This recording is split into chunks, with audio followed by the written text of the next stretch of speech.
Kevin. Oui. C'est rare les Kevin. Oui. Kevin, c'est plutôt un prénom de garçon habituellement. Tout à fait. On doit souvent se dire. On ne doit pas souvent se dire que Kevin est un garçon. Pas quand on vous voit, mais quand vous dites, quand vous écrivez votre nom quelque part, les gens doivent peut-être se tromper, non?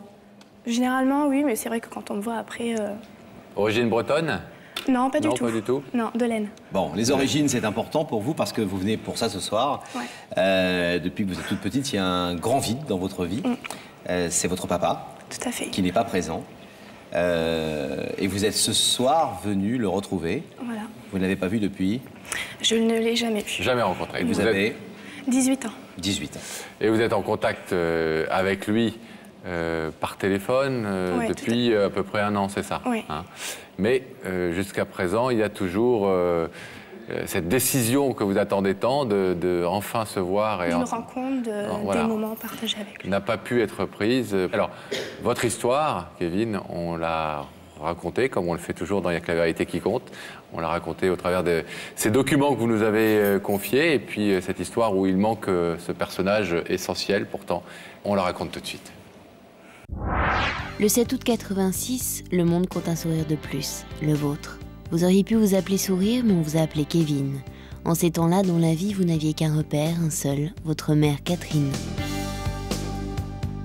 Passent les années, Catherine, Kevin, deux femmes pour un même bonheur complice. Mais à 15 ans, adieu Sourire, voici venu le temps des angoisses et des ombres, l'ombre d'un père et cette question à votre mère.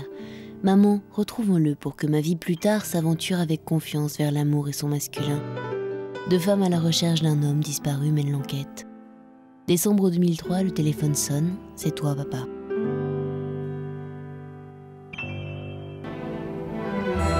Ce jour-là, Kevin, vous savez que les téléphones peuvent avoir un cœur. À votre père, vous ne lui avez fait, semble-t-il, aucun reproche. Du bonheur, vous ne lui vouliez qu'un présent, un avenir sans rancœur. Vous avez pris rendez-vous pour vous rencontrer, mais un imprévu, un retard, des retrouvailles qui ne se font pas. Ardeur d'un appel, gel d'une rencontre, fragilité des vies à renouer sans en blesser d'autres, délicat équilibre des liens de cœur, des liens de famille. Alors ce soir, Kevin, après 18 ans d'absence, vous avez décidé d'essayer de voir votre père pour la première fois, pour lui dire à jamais ces mots d'enfant que l'on garde toute sa vie en soi, comme un soleil sans nuit. Papa, c'est toi? Ça va, Kevin? Oui. Quand vous étiez plus jeune, est-ce que votre maman vous parlait de ce papa qui n'était pas présent et sans l'accabler, parce qu'on a vu qu'il était très jeune et que c'est une histoire un peu comme souvent, hein, de jeunes gens qui se rencontrent et qui font un bébé et puis voilà, ils sont un peu jeunes pour assumer tout ça et la maman décide de garder. C'est des histoires qui arrivent souvent dans la vie. Est-ce que votre mère vous parlait de votre père et qu'est-ce qu'elle vous disait? Alors oui, elle m'en a toujours parlé. À partir de l'âge de 6 ans, j'ai voulu connaître mes origines, savoir un petit peu qui était mon père. Et ma mère m'en a toujours parlé, ne m'a jamais rien caché. Et d'ailleurs, m'en a toujours parlé qu'en positif. Et elle vous a d'ailleurs aidé il y a quelque temps dans vos démarches pour essayer de le retrouver. Oui, elle m'a toujours soutenue, elle me suivait. Elle était présente, elle était vraiment là quand j'ai eu besoin de le retrouver, elle était là. Et quand est-ce qu'est venu ce déclic, justement, de vous dire « je veux simplement mettre un visage sur ce prénom et mettre un visage sur ce mot de papa » ? À partir de quel âge vous avez commencé vraiment à vous sentir travailler par cette idée? Ça fait exactement maintenant 4 ans et demi que... Donc vers 13 ans et demi. Voilà, tout à fait. Où il m'est arrivé des choses dans la vie qui m'ont fait avoir besoin de connaître mes origines, savoir qui était mon père. Et c'est vrai qu'au départ, c'était vraiment juste mettre une voix sur un nom, un prénom.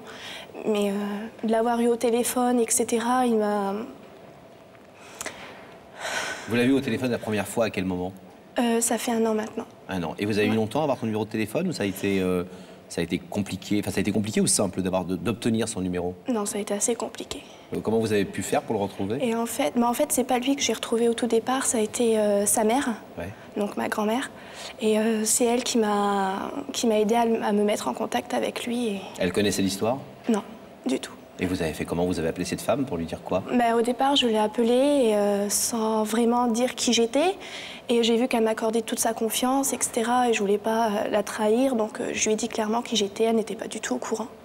Et depuis, vous avez des contacts avec cette grand-mère ou pas? Des relations avec elle? Non. Non. Vous ne l'avez pas rencontrée pour l'instant? Non. Et elle vous a dit si son fils avait refait sa vie, s'il avait des enfants? Lui me l'a dit.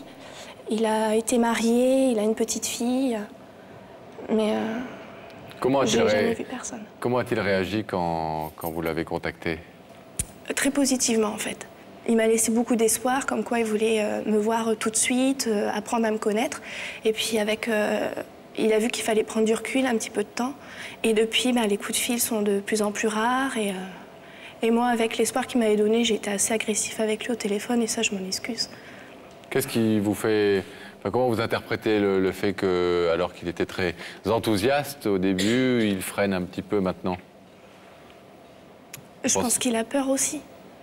Je veux dire, j'ai 18 ans, j'ai vécu 18 ans sans lui, lui c'était la même chose. Il croyait aussi à mon existence sans vraiment y croire.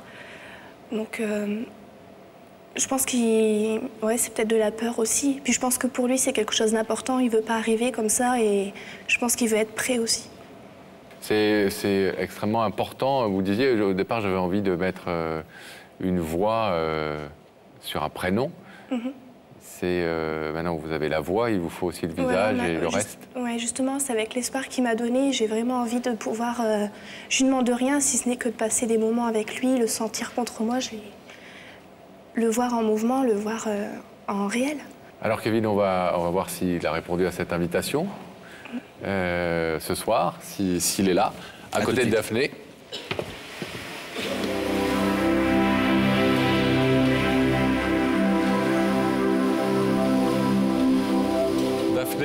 Qui est donc allée porter son invitation, comme pour toutes les personnes qui viennent ici. Daphné, dans votre loge, est-ce qu'il y a quelqu'un à vos côtés?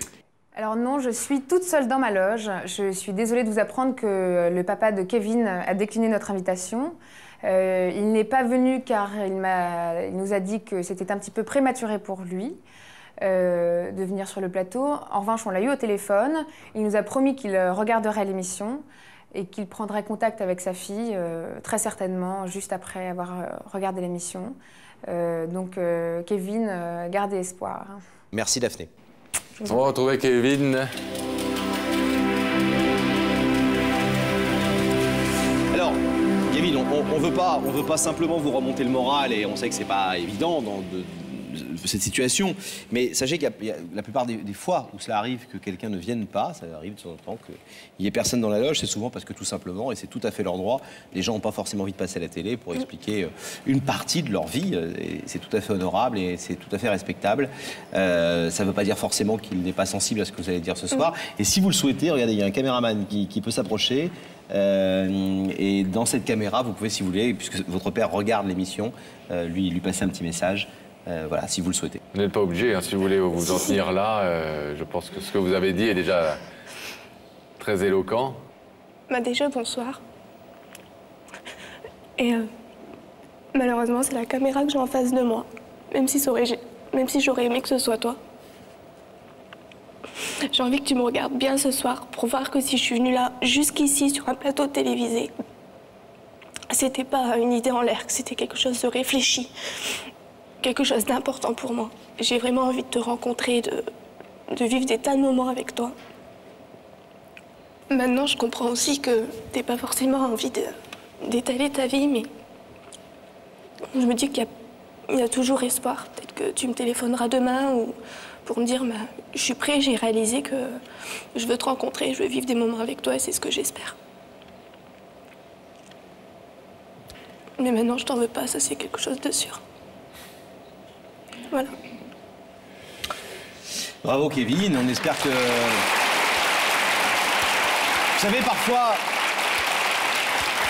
parfois les choses sont longues à mûrir chez les gens et il faut laisser le temps au temps, comme on dit souvent, surtout pour des décisions aussi importantes que d'assumer une partie de sa vie qu'on n'a pas assumée pendant 20 ans pour des raisons qui sont les siennes et c'est pas à nous de les juger. Peut-être qu'il a besoin de digérer cette information, de prendre son temps et de se trouver prêt, comme vous l'avez dit très justement tout à l'heure, mais je crois que vous l'avez compris ça. Ouais. Et il faut que vous acceptiez ça aussi pour vous-même, pour lui et pour vous-même, pour ne pas être trop pressé. Ce qui doit arriver, arrive toujours. Ouais. Tenez-nous au courant, de toute façon, on reste évidemment en contact avec vous. On vous laisse repartir, Kevin, merci.